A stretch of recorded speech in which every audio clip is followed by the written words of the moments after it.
African freedom fighters, comrades and friends. Somewhere in Katanga, in the Congo, where and when, we do not know, 3 of our brother freedom fighters have been done to death. There have been killed Patrice Lumumba, the Prime Minister of the Republic of the Congo, Maurice Mpolo, the minister in his government who was elected from Katanga province, and Joseph Okito, the Vice President of the Congolese Senate. في صباح أفريقي خانق كان هناك رجل نحيل الجسد مكبل اليدين ينظر إلى جلاديه بعينين لا تعرفان الانكسار. لم يكن يحمل سلاح ولا جيش ولا حتى حماية، لكن كلماته فقط كانت كافية أن ترعب بلجيكا، تقلق أمريكا، وتدفع العالم كله للتآمر في موته. ذلك الرجل اسمه باتريس إيميري لومومبا، أول رئيس وزراء منتخب ديمقراطي في الكونغو، واحد من أكبر القادة الأفارقة الذين دفعوا ثمن لجراءتهم. ولكن للأسف الشديد هذه ليست مجرد سيرة ذاتية لرجل، بل هذه قصة اغتيال حلم أفريقي. نعم يا أعزائي، اليوم سنتعرف عن قصة باتريس لومومبا، واحد من أكبر القادة المؤثرين حتى اليوم في أفريقيا رغم مماته. ولكن قبل أن نبدأ أن نتعرف عن قصة أو حياة لومومبا، فبتمنى أنكم تشتركوا في القناة وتفعلوا زر الجرس، ولا تنسوا زر اللايك مهم جدا. وإضافة لذلك أنا حابب أشكر كل الناس اللي تفاعلت معنا في القصص الماضية ولا تزال تتفاعل معنا في كل قصة بتنزل يوميا، فبجد أنا حابب أشكر الناس دي، والله لازم بجد ناس عزيزين عليه شديد. فمن المفترض كان عجيب أسمعهم، عجيب التعليقات بتاعهم وعرفهم في المقطع، ولكن نسبة الشغل الكثير وتمام والدوام الطويل فما قدرت أعمل هذه الأشياء. ولكن أنا شاكركم ومقدر لكم شديد، وكمان بيحاول برود على أي إنسان قاعد يحاول بدعمنا بالتعليقات الجميلة وبتدعمنا بالاستمرارية. وإن شاء الله سنستمر في هذه القناة وبنحاول نديكم قصص على قدر الإمكان. وكمان لو عندكم أفكار تانية، قصص تانية حابين تسمعوا عنها، خلوها لي في التعليقات. ومن دون ما نتهوي أعزائي، حيا بنا لنبدأ.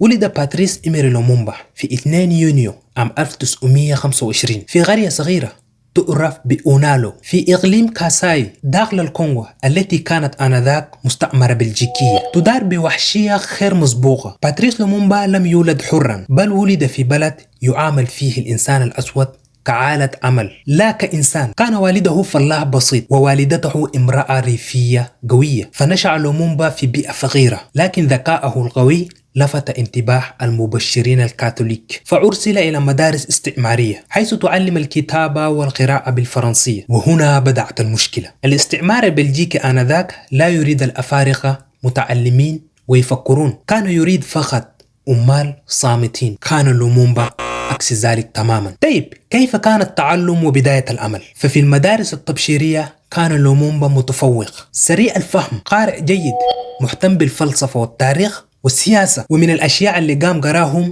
اللي هي الثورة الفرنسية وعن الحرية وحتى حقوق الإنسان. وبعدين سأل نفسه سؤال خطير جدا: لماذا تنطبق هذه القيم على الأوروبيين ولم تنطبق علينا كأفارقة؟ ومع مرور الزمن عمل كموظف بريد وصحفي، وهنا بدأ يكتب مقالات تنتقد الاستعمار بجراءة غير مألوفة. لم يكن عنيف ولا حتى يدعو بحمل السلاح، كان سلاحه فقط الكلمة، وهذا كان أخطر.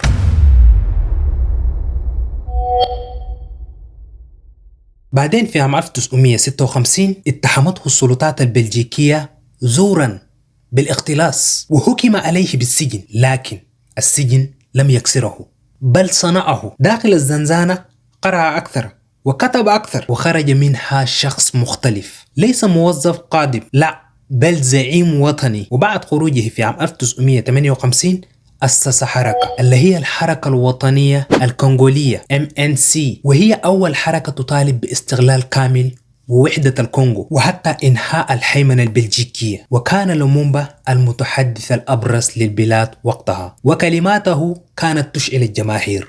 Oui, ça a été un homme de confiance. Mobutu, il était mon secrétaire attaché au bureau de Bruxelles. Au moment de la formation du gouvernement, je l'ai fait venir ici. Je lui ai confié un poste important dans le gouvernement, secrétaire d'État à la présidence. Personnellement, je ne comprends pas son acte. Il a sa conscience. Il est venu l'autre jour me demander la réconciliation. Il a fait des démarches pour qu'il y ait une réconciliation entre M. Kassavoub et moi-même. Je lui avais répondu que je n'avais pas d'autre sentiment que celui de la réconciliation. Et il est parti. Et de temps à autre, il m'envoie une note. J'attends. Je ne comprends pas son jeu. Il se jugera lui-même. Pour l'observateur extérieur, il dit que je suis un perdant, mais au contraire, toute la campagne faite contre moi est interprétée par le peuple congolais comme une campagne contre le renversement du gouvernement, une campagne contre l'indépendance que nous venons de conquérir.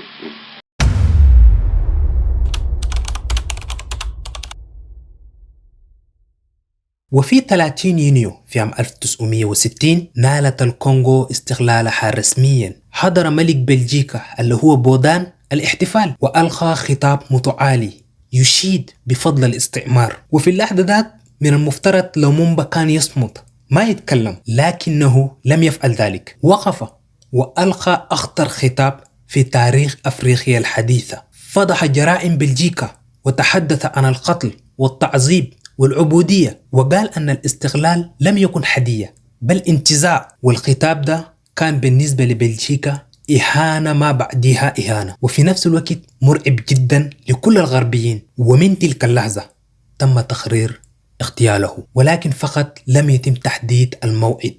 أصبح باتريس لومومبا أول رئيس وزراء منتخب ديمقراطي، لكن الجيش تمرد وإقليم كاتانغا الغني انفصل بدعم بلجيكي. أما أمريكا صنفت لومومبا بأنه شيوعي محتمل، والأمم المتحدة تغلت عنه، ولكن الحقيقة لم يكن شيوعيا قط بل كان مستغل، وهذا أخطر من الشيوعية. فقاموا حاصروه سياسيا وحتى عسكريا. في سبتمبر عام 1960 نفذ قائد الجيش جوزيف موبوتو انقلاب بدعم أمريكي بلجيكي.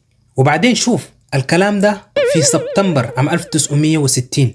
أما باتريس لومومبا خطابه اللي قرر إنه يغتاله ده في 30 يونيو عام 1960، يعني الفرق 3 شهور فقط مما هو أصبح في السلطة. ما خلوه طول في السلطة، فهنا بدأوا طوالي دعموا الجيش وعملوا انقلاب ضده. تم وضع لومومبا في إقامة جبرية، وحاول الحروب للانضمام إلى أنصاره، لكن تم القبض عليه. وهنا بدأت المرحلة الأكثر وحشية اللي هي التعذيب والإهانة. تم ضربه بالحراوات وأعقاب البنادق اللي هي الدباشك، وأيضا أهانوه علنا، أجبروه على الجلوس أرضا ثم بثقوا إليه، لكنه لم يتوصل. فقام قال لهم بإمكانكم قتل الرجل، لكنكم لن تستطيعوا بقتل الفكرة.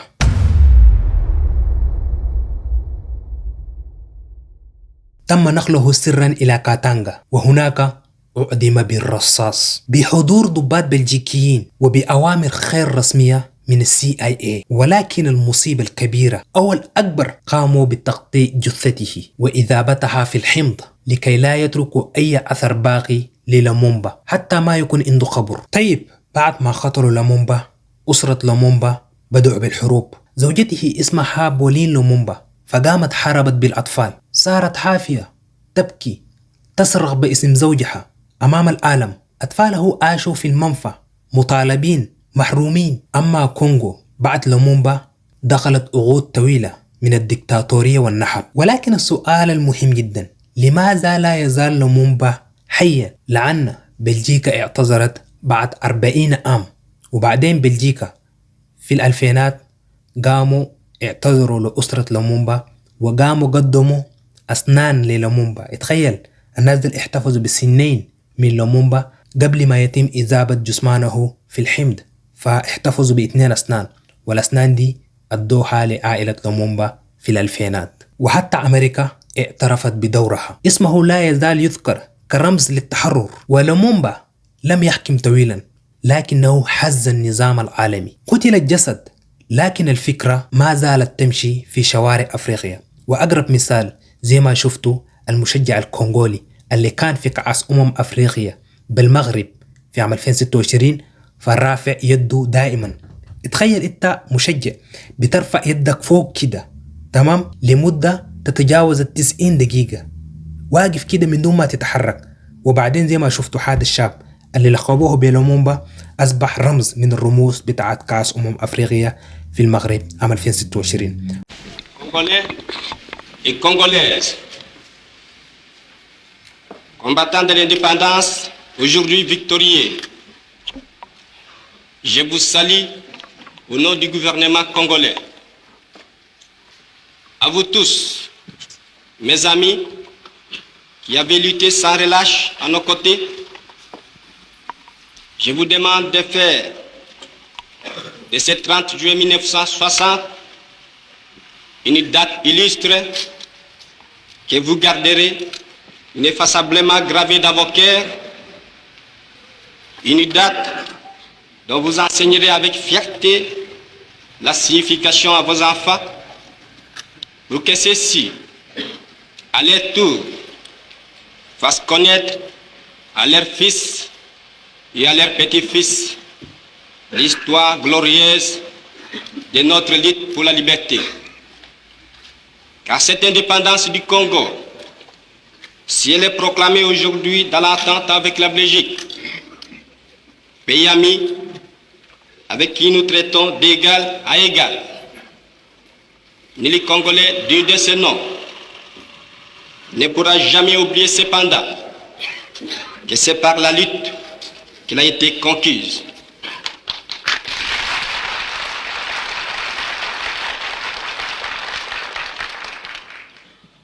Une lutte de tous les jours, une lutte ardente et idéaliste, une lutte dans laquelle nous n'avons mélangé ni nos forces, ni nos privations, ni nos souffrances, ni notre sang. Cette lutte qui fit de larmes, de feu et de sang, nous en sommes fiers jusqu'au plus profond de nous-mêmes, car ce fut une lutte noble et juste, une lutte indispensable pour mettre fin à l'humiliant esclavage qui nous était imposé par la force. Ce qui fit notre sort à 80 ans du régime colonialiste, nos blessures sont trop fraîches et trop douloureuses encore pour que nous puissions les chasser de notre mémoire. Car nous avons connu le travail harassant, exigé en échange de salaires qui ne nous permettaient ni de manger à notre faim, ni de nous vêtir ou nous loger décemment, ni d'élever nos enfants comme des êtres chers.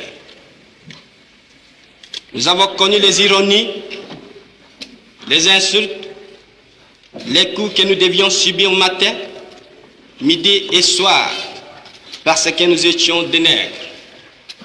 Qui oubliera qu'à un noir, on disait tu, non certes comme à un ami, mais parce que les voix honorables étaient réservées aux seuls blancs. Nous avons connu que nos terres furent spoliées au nom des textes prétendument légaux qui ne faisaient que reconnaître les droits du plus fort.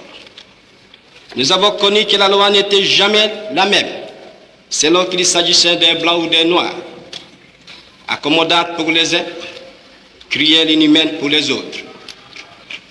Nous avons connu les souffrances atroces des relégués pour opinion politique ou croyances religieuses. Exilés dans leur propre patrie, leur sort était vraiment pire que la mort elle-même. Nous avons connu qu'il y avait dans les villes des maisons magnifiques pour les blancs et des paillotes croulantes pour les noirs. Que les noirs n'étaient admis dans les cinémas, ni dans les restaurants, ni dans les magasins européens. Que les noirs voyageaient à même la coque de péniche au pied du blanc dans sa cabine de luxe. Qui oubliera enfin les fusillades où périrent tant de nos frères. Les cachons furent brutalement jetés, ceux qui ne voulaient plus se soumettre au régime d'injustice, d'oppression et d'exploitation.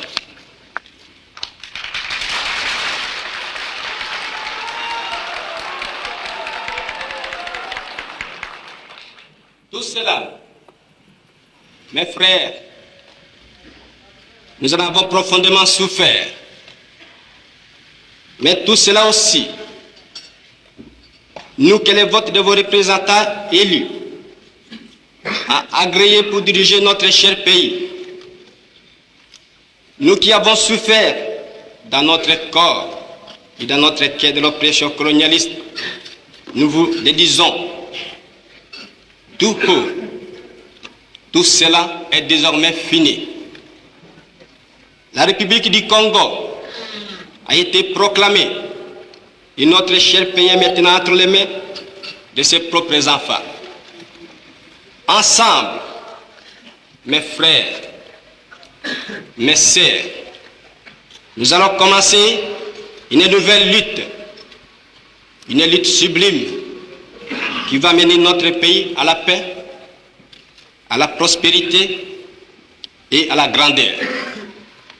Nous allons établir ensemble la justice sociale et assurer que chacun reçoive la juste rémunération de son travail.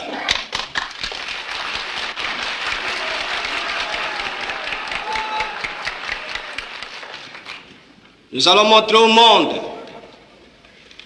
ce que peut faire l'homme noir quand il travaille dans la liberté.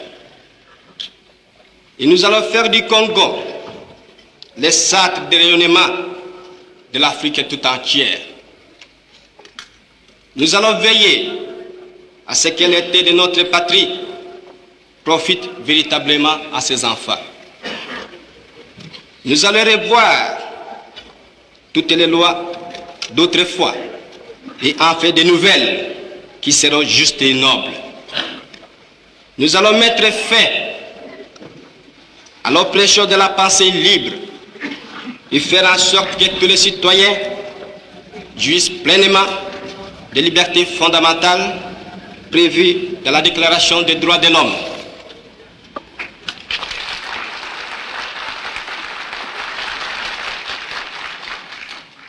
Nous allons supprimer efficacement toute discrimination, quelle qu'elle soit, et donner à chacun la juste place que lui vaudra sa dignité humaine, son travail et son dévouement au pays. Nous allons faire régner non pas la paix des fusils et des baïonnettes, mais la paix des cœurs et de bonne volonté.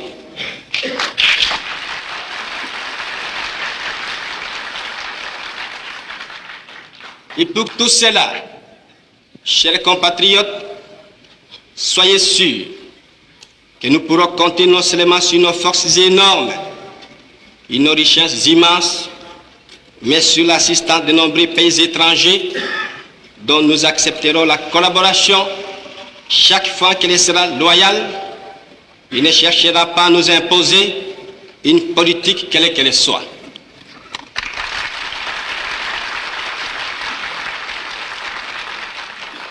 Dans ces domaines, la Belgique, qui comprenant en fait l'essence de l'histoire, n'a pas essayé de s'opposer à notre indépendance, est prête à nous accorder son aide et son amitié, et un traité vient d'être signé dans ce sens entre nos deux pays égaux et indépendants. Cette coopération, j'en suis sûr, sera profitable aux deux pays. De notre côté, tout en restant vigilants, nous saurons respecter les engagements librement consentis. Ainsi, tant à l'intérieur qu'à l'extérieur, le Congo nouveau, notre chère République, que mon gouvernement va créer, sera un pays riche, libre et prospère. Mais pour que nous arrivions sans retard à ce but, vous tous, législateurs et citoyens congolais, je vous demande de m'aider de toutes vos forces. Je vous demande à tous d'oublier les querelles tribales qui nous épuisent, qui risquent de nous faire mépriser à l'étranger. Je demande à la minorité parlementaire d'aider mon gouvernement par une opposition constructive et de rester strictement dans les voies légales et démocratiques. Je vous demande à tous de ne reculer devant aucun sacrifice pour assurer la réussite de notre grandiose entreprise. Je vous demande enfin de respecter inconditionnellement la vie et les biens de vos concitoyens et des étrangers établis dans notre pays. Si la conduite de ces étrangers laisse à désirer, notre justice sera prête à les expulser du territoire de la République. Si par contre leur conduite est bonne, il faut les laisser en paix, car eux aussi travaillent à la prospérité de notre pays. L'indépendance du Congo marque un pas décisif vers la libération de tous les continents africains.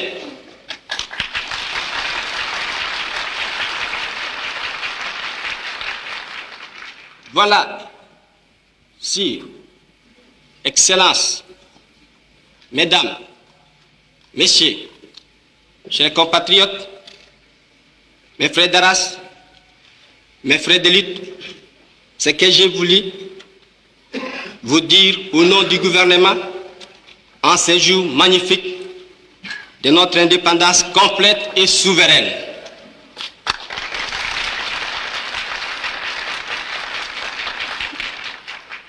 Notre gouvernement fort, national, populaire, sera le salut de ce pays. J'invite tous les citoyens congolais, hommes, femmes et enfants, de se mettre résolument au travail en vue de créer une économie nationale prospère qui consacrera notre indépendance économique. Hommage aux combattants de la liberté nationale. Vive l'indépendance et l'unité africaine. Vive le Congo indépendant et souverain. فبجد يعني دي قصة لومومبا، وبتمنى انه عجبتكم، لانه في بعض الناس حبت تسمع عن لومومبا، وانا قبل اليوم حكيت عن لومومبا في قصة كانت صغيرة، ولما فتشت المقاطع بتاعين اليوتيوب فلقيت قصة لومومبا ما في، وانا كنت متذكر اني اتحدثت عن لومومبا لكن كانت مقطع قصير في فترة 3 دقائق، فعشان كده حبيت انه اوصي المعلومات عن لومومبا واخليها لكم في القناة. وبجد اذا عجبتكم يا اعزائي بتمنى انكم تشتركوا في القناة وتفعلوا زر الجرس، ولا تنسوا اللايك مهم جدا، لان اللايك بخلي المقطع ينتشر وخيرك يشوف المقطع. وبعدين القصص في هذه القناة كثيرة، دي ما اخر قصة، وبتمنى انكم تستمتعوا بهذه القصص القادمة، ولنا لقاء. تشاو.